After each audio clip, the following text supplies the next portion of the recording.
Hello students, आज की class में हम डीएलएड प्रथम सेमेस्टर के महत्वपूर्ण गणित के प्रश्नों को हल करेंगे। तो आइए स्टार्ट करते हैं प्रश्न नंबर 1 से।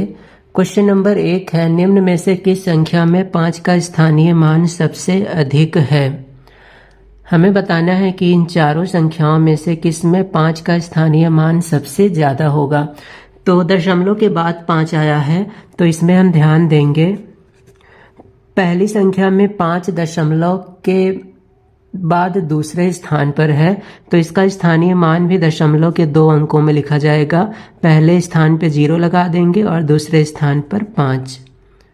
इसी प्रकार से दूसरे नंबर में 5 दशमलव के बाद तीसरे अंक पे आया है, तो इसे भी हम दशमलव के बाद तीसरे अंक पे लिखेंगे, बाकी अंकों पर 0 लगाएंगे।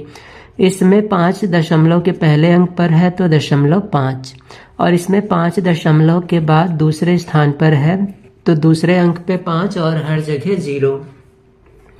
अब हम देखेंगे इन सब में सबसे बड़ा है 0.5, तो सबसे बड़ा 5 का स्थानीय मान आएगा सामे। क्वेश्चन नंबर 2 है, दो संख्याओं का मासा और लासा दिया है, एक संख्या दी है तो दूसरी संख्या क्या होगी। तो हम फॉर्मूला जानते हैं, दूसरी संख्या बराबर लाशा गुणे माशा और बटे में पहली संख्या। लाशा है 525, माशा है 35 और पहली संख्या है 175। अब हम इसको सरल करेंगे तो हमें प्राप्त हो जाएगा दूसरी संख्या। 25 से कट करते हैं, 25 सत्ते 175 और ये हो जाएगा 25 दूना 50, 25 एकम 25। 7 से 21 को कट कर देंगे, 7 त्रिक 21, तो बचा 3 और 35। 35 गुणे 3 होता है 105, तो दूसरी संख्या होगी 105। क्वेश्चन नंबर 3 है, a minus B minus 2a का मान क्या होगा। तो दिया है a माइनस ब्रैकेट में b माइनस 2a, ब्रैकेट हटाएंगे तो a b हो जाएगा माइनस में और ये माइनस माइनस हो जाएगा प्लस 2a। अब a और a प्लस में है तो जुड़ जाएगा, 2a और a मिलके 3a और साथ में माइनस b, तो सही जवाब है विकल्प अ 3a minus b। Question number 4 है, 4 3 का कितने प्रतिशत है। 3 का प्रतिशत निकालना है 4 से, तो 3 को ऊपर और 4 को नीचे लिखेंगे और प्रतिशत के लिए 100 से गुणा करते हैं।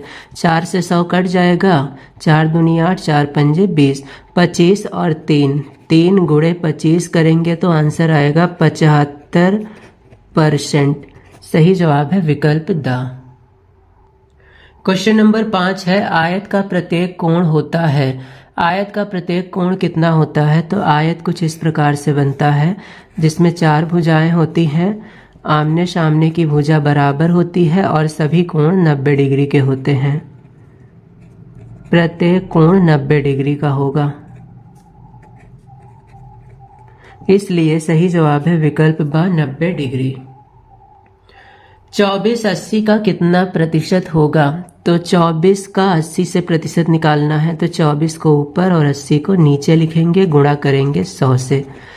20 से कट कर देंगे, 20 पंजे 100 और 20 चौक 80। 4 से 24 को कट करेंगे, 4 छंग 24, बचा 6 और 5, 6 5 का गुणा करेंगे, 6 पंजे 30%। तो सही जवाब है विकल्प ब 30%। क्वेश्चन नंबर 7 को हमें सरल करना है।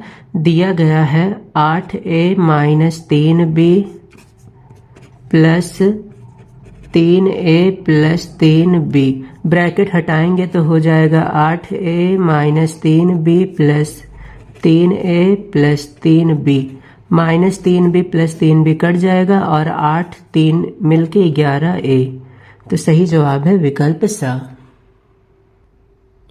13 की अनुवर्ती संख्या है। अनुवर्ती मतलब बाद में जोड़ने वाली आने वाली संख्या। 13 में 1 जोड़ेंगे तो आएगा 14। सही जवाब है विकल्प स। प्रश्न 9 है, a प्लस बी और a माइनस बी का मान कितना होगा। a प्लस बी एक ब्रैकेट में, a माइनस बी दूसरे ब्रैकेट में। तो हम जानते हैं ये फॉर्मूला है a square minus B square का, इसलिए इसका आंसर होगा विकल्प ब a square minus B square. Question number 10 है 25% को दशमलव में बदलने पर क्या प्राप्त होगा। तो 25% को बदलना है दशमलव में, तो परसेंट को हटाएंगे और बटे में लगाएंगे 100। अब नीचे 2 जीरो है तो ऊपर हम 2 अंक के बाद लगा देंगे दशमलव, 1 अंक और 2 अंक, और ये लग गया दशमलव। तो आंसर आया 0.25। आज की क्लास को हम यहीं पर समाप्त करेंगे। अगली क्लास में एक नए टॉपिक के साथ फिर से मिलेंगे।